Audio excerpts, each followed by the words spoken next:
Law of success. He can who thinks he can. God intended every individual to succeed. It is God's purpose that man should become great. It is God's will that man should not only use, but enjoy, every good in the universe. The law of God denies man nothing. Man is born to be rich. The powers inherent in him are inexhaustible. Each normal person is endowed with a complete set of faculties which, if properly developed and scientifically applied, will ensure success, ever-growing success. Man is made for progress. Every man contains within himself the capacity for endless development. Advancement into all things is the law's great purpose. By learning to work with the law in promoting that aim, man may build himself into greater and greater success. All the processes of nature are successful. Nature knows no failures. She never plans anything but success. She aims at results in every form and manner. To succeed in the best and fullest sense of the term, we must, with nature as our model, copy her methods. In her principles and laws we shall discover all the secrets of success. Infinite resources are at man's disposal. There are no limits to his possibilities. He focuses and individualizes the elements, forces, and principles of the whole world. He can develop a wonderful intelligence, thus, all life's questions may be answered, all nature's secrets discovered, and all human problems solved. Nothing is impossible.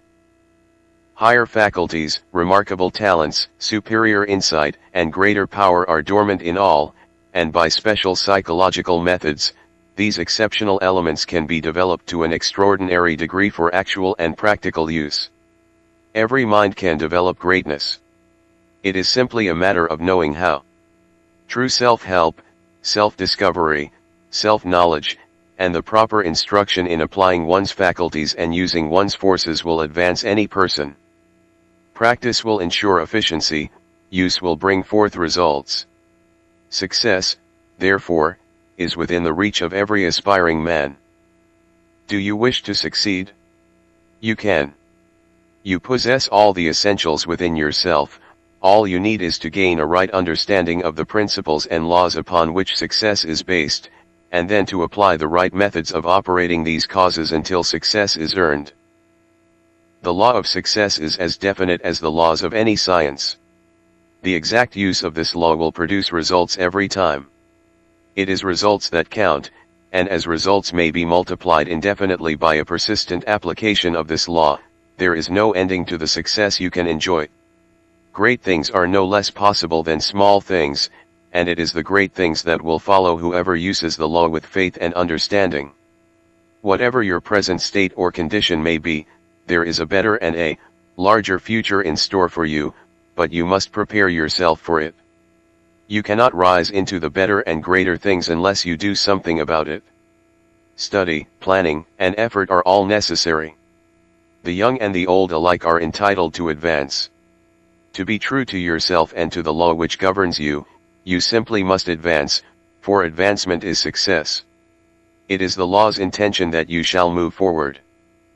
You can stand still, and you can go backward, thus retarding your normal progress for a while, perhaps as long as a lifetime, but in the end you will be compelled to move forward, especially in the direction of soul's growth.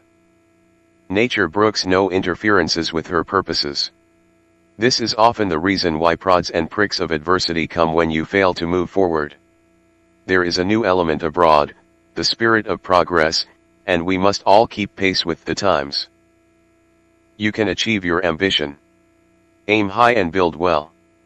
What you imagine to yourself as success can be reached. The law never blunders. What she idealizes, she has the power to actualize. What she images in your mind, she has the power to produce materially. She ever seeks to build you up in your power and in success, that is her plan for you. The faculties possessed by all great and successful men are the same human faculties you possess. They gained some understanding of the right kind, and then they applied their faculties in the best way they knew for advancement, and so earned success. Some will ask, but in what does true success consist? Almost every other person will hold a different view as to what constitutes real success. To avoid confusion of ideas, let us define our meaning of the term. Most people consider success as being a high state of worldly prosperity, others, as the realization of personal hopes, or fulfillment of heart's desires, still others, as the achievement of their ambitions or the performance of great deeds. Real success, however, is something more than this. We do not define it in terms of money, position, fame, or wealth, although it may include all these. True, genuine success of the largest kind lies in the results obtained, harvest reaped, and distributed, so that our fellow beings at large are benefited and the world enriched. Yet for the purpose of our lesson, the term success will be interpreted in a more individual sense as meaning personal advancement and increase, and the favorable termination of anything attempted. Man is so constructed that he may utilize the elements of his life to build himself up into an ever-increasing power, betterment, and success. He is also subtly related to everything outside of himself that this purpose may be fulfilled. Such fulfillment, however, will depend on the actual use he makes of his mind, and whether he chooses to serve in ignorance or to govern with knowledge the forces in his life. Success is bringing oneself and one's actions to a standard higher than the ordinary human standard. Most all the failures and defeats in life are due to mental blindness. When the heart is right, the head thinks right. All our acts are judged by our inner motives, not by the outer accomplishments. Out of the heart are the issues of life. Moral cowardice, indecision at critical moments, a desire to have one's own way, inability to cooperate, have shattered the hopes of millions. They have wrecked their prospects of success. To eliminate these mental handicaps is the first move for all who wish to aim high. Success depends upon adopting a true course, upholding what is just and right in thought and action. Adherence to a principle is most essential. Success is not a creature of circumstance, nor a game of chance, nor luck, for not until the golden rule is the basis of commercial activity can we be in harmony with the principle. Religion and business are not two separate sciences, they are both as one. Lord Leverhulme said, "It is frequently stated that modern business cannot be conducted on the line of the Sermon on the Mount. I can only say that a business conducted on any other basis will never be permanently successful. Business is an expression of man's highest aim, man's religion. The fact that a man is honest and truthful and industrious does not ensure his success. More may be necessary than this, for if a man is timid, backward, or fearful, fear will act as a brake to retard his progress. If a man is an efficient engineer, yet has an inferiority complex, that complex will make him mediocre and he will not be able to extend himself according to his skillful training. Fear is largely the cause of failures. It cannot be eliminated either by drugs or by the surgeon's knife. The only remedy known for fear is understanding. When one understands that the universe is filled with the presence of God, there is nothing to fear. Most of us could meet our obligations if it were not for fear of some kind that tells us differently. We hypnotize ourselves into a belief which incapacitates our power. Fear clouds our vision, it benumbs our faculties, it paralyzes our mental forces which must be free and active if we are to avert calamity. When man's mind is confused by fear, he is in no condition to accept an opportunity. God does not give us the spirit of fear, but of courage and a sound mind. Man's religion does not make for him a success. If a man wears glasses to improve his vision, for the same reason man gets more out of life with a religion that serves to enlarge his vision. A true religion serves to expand or to enlarge man's vision, whereas the practical irreligious man is cramped by his narrow and limited view. If we think supply depends upon people or material conditions and then are worried when people fail us, conditions go from bad to worse. The only safeguard is to feel and know that God, the law, is our supply, and to affirm it constantly. If we desire success, we must think success, we must talk and act success, and we can do this more easily if we know that God, the law, is on our side.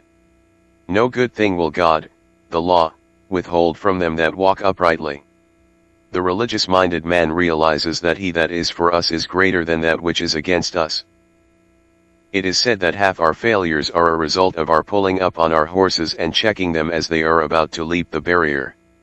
Expert riders let the horse have his head, and this ensures a safe jump.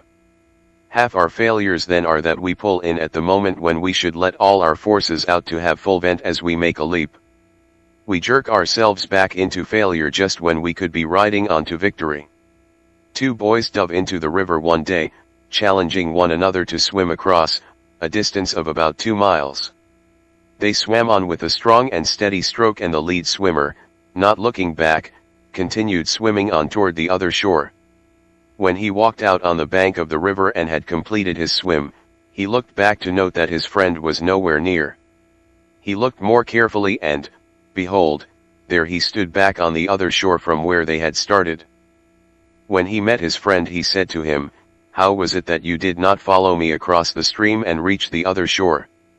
The boy who turned back said, "Oh, after I got about halfway out I looked back and saw how far I had come, and I was afraid I couldn't make it, so I turned back." "But," said the boy who swam across the stream, "why didn't you think to look forward as I did, for I saw only the shore coming closer and closer to me with each stroke?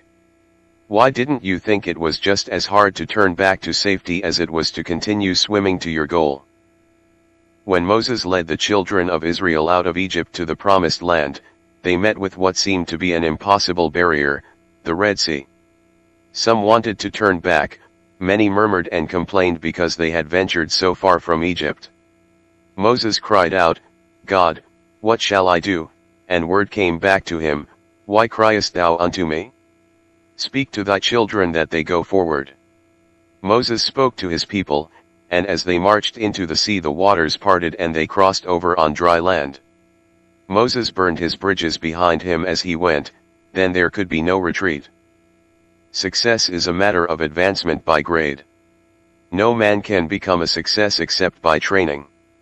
An athlete will train for weeks and months to fit himself for a contest that may last for only a few minutes. The real secret consists in moving forward, and that peculiar mental attitude which promotes this constant progress is the ruling factor in the art of success.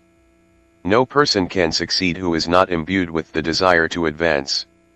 In fact, the first step is to become thoroughly saturated with the spirit of progress, so one feels stimulated with a persistent desire to work for better and greater things.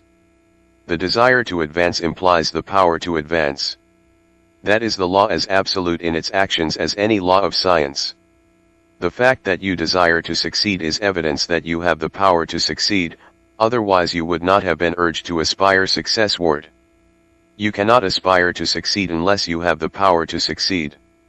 Desire creates the power, power inspires the mind of the individual, and success is the result of that inspiration rightly applied. Investigating the lives of successful men, we find a very striking fact. We find a common quality that is responsible for their success, which consists of a constructive state of mind. Psychologists term this constructive state of mind as a successful attitude. Simple as it may seem, in most every case the difference which decides success or failure is the ruling mental attitude. It is at fault and is the cause of failure. The discovery of this remarkable fact by modern psychology probes to the very root of some deep practicable problems and indicates a way out of adversity and failure.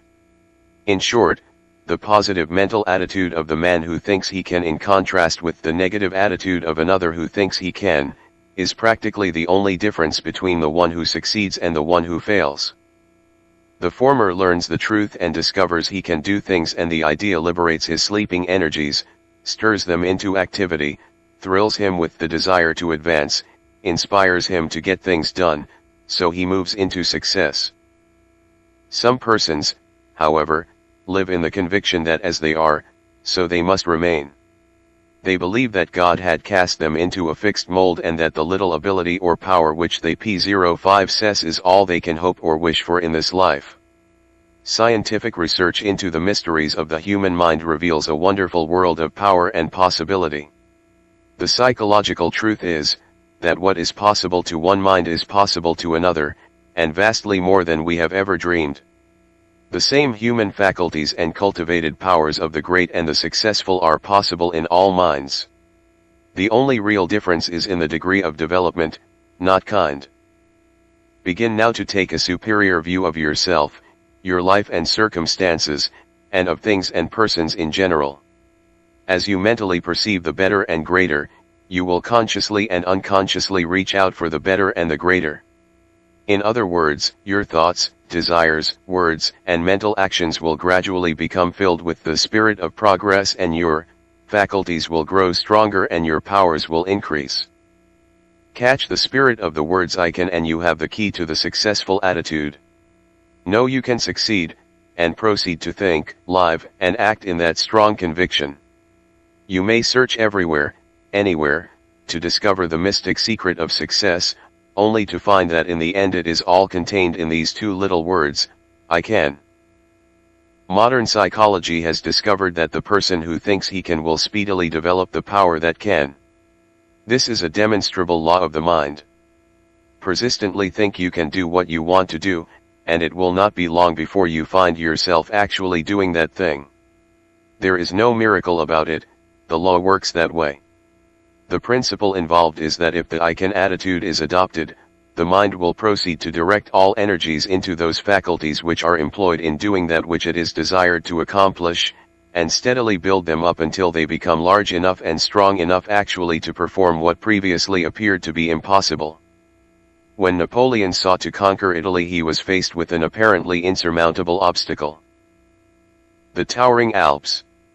They were considered by the people who lived around them to be absolutely unscalable, but the words "I can't" were not in Napoleon's mind. He, being determined to conquer, persistently said to himself, "I can." His descent on the other side of the mountains so surprised the people in that country that they were practically conquered without opposition. The shock of his doing what was deemed impossible, took away their power of opposition. Thus, his greatest obstacle proved his sure means to victory. So it is with all difficulties. Obstacles viewed from a higher point of view are invariably stepping stones to success. John Bunyan was thrown into prison, and while imprisoned there he faced a problem equal to the Alps. He wanted to continue with his religious work.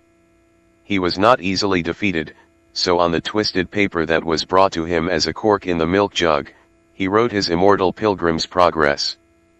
This book alone has reached more people than he could have ever preached to in a whole lifetime. Obstacles serve as an opportunity to call up our latent powers. They draw us out and make us strong, they lead us to the goal we have in view. When you are up against it, when you desire to progress, declare to yourself these words, "I can."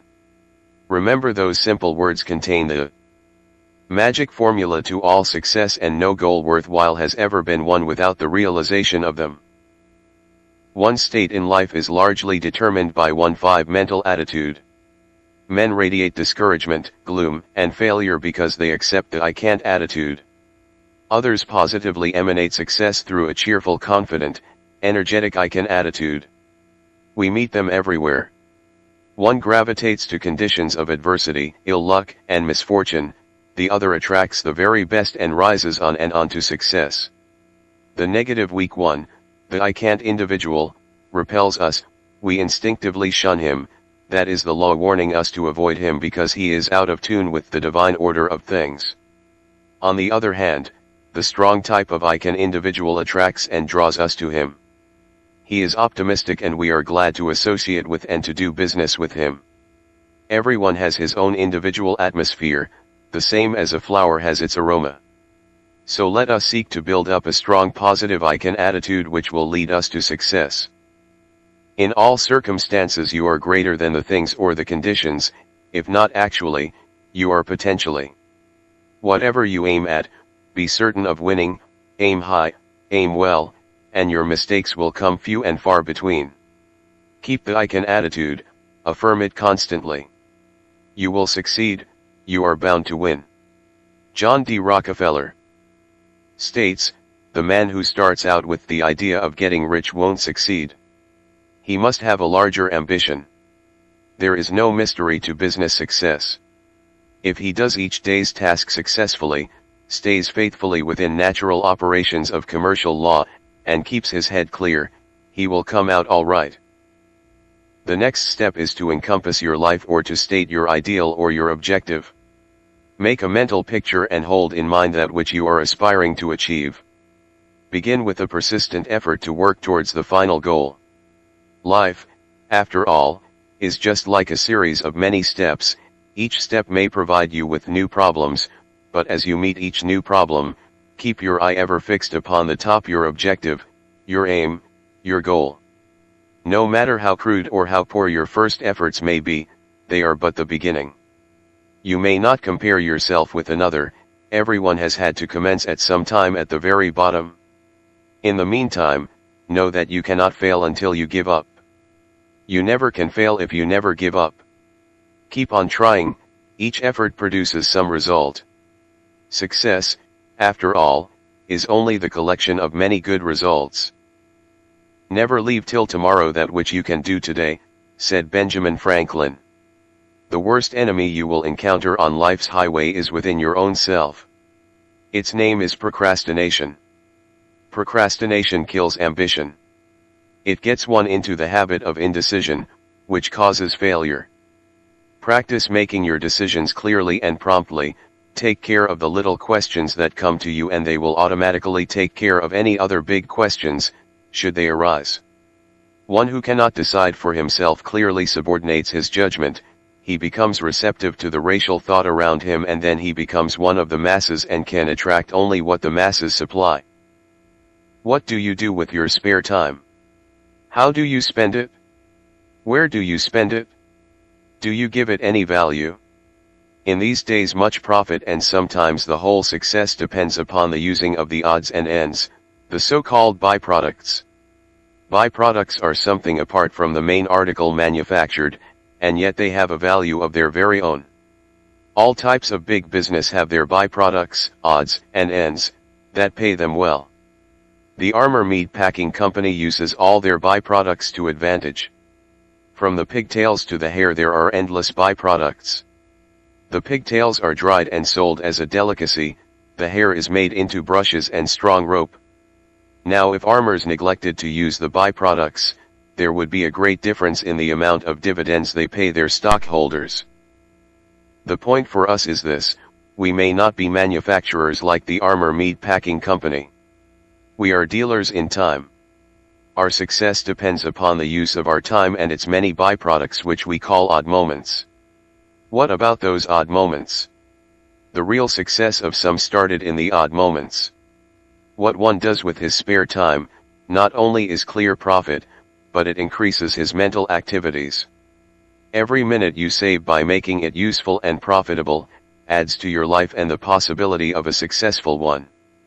Every minute lost is a neglected byproduct. Once it is gone, it can never be returned.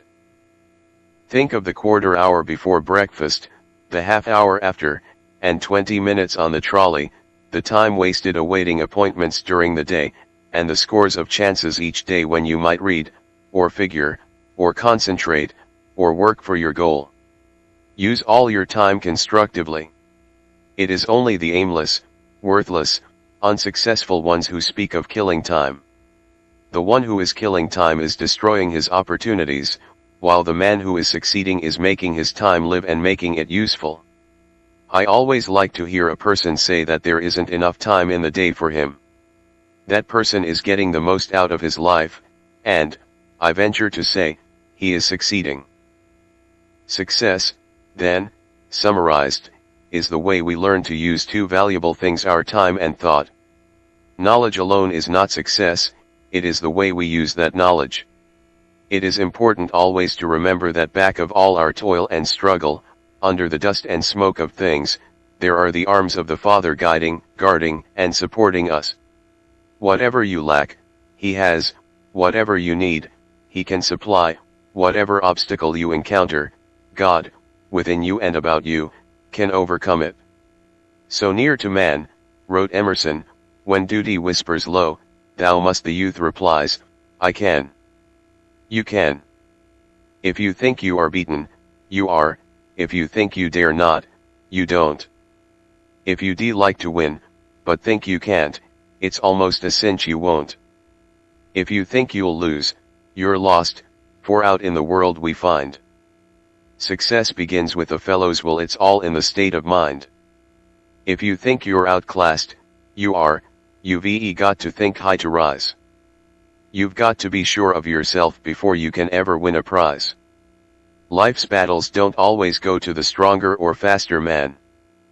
But soon or late the man who wins is the man who thinks he can.